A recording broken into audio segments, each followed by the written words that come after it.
Aloe vera, known as the plant of immortality. Aloe vera works like a magic on every skin type, like as oily, dry, or sensitive. It reduces visible wrinkle and fine lines on the face, but it also prevents premature aging of the skin. There are more than 300 varieties of aloes. However, not all of them have the properties and benefits that are known when talking about aloe vera. Only 3 or 4 species of this plant contain the well known and widespread medicinal and healing properties.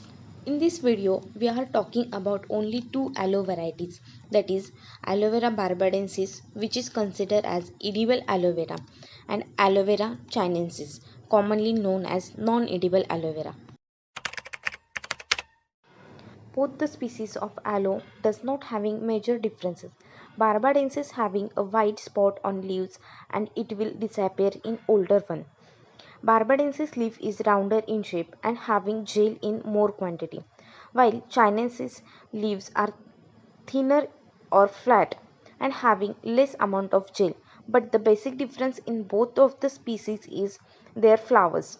Chinensis having a bell-shaped flower which is yellow or orange in color, while Barbadensis is a bright yellow color flower.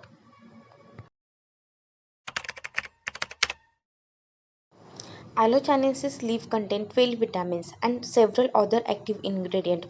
It is widely used in alternative medicine. It is also widely used in cosmetics. And Aloe barbadensis also having lots of medicinal property which is generally used in burns, insect bites and digestive problem because of its anti-inflammatory and antimicrobial property.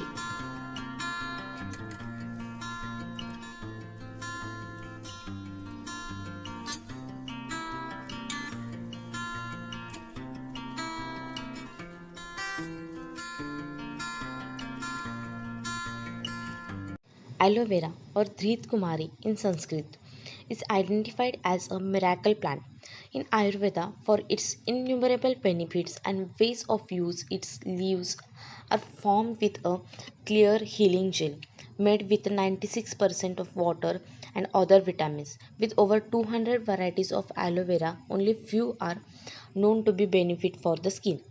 The Alovera barbadensis, known to soothe the skin, stimulate fibroblast activity, and improve the rate of healings. The lower leaf slice open to obtain the aloe vera gel, which is used externally to soothe and retain skin moisture. The sap from its plant is extracted to reduce inflammation and also used to treat dandruff.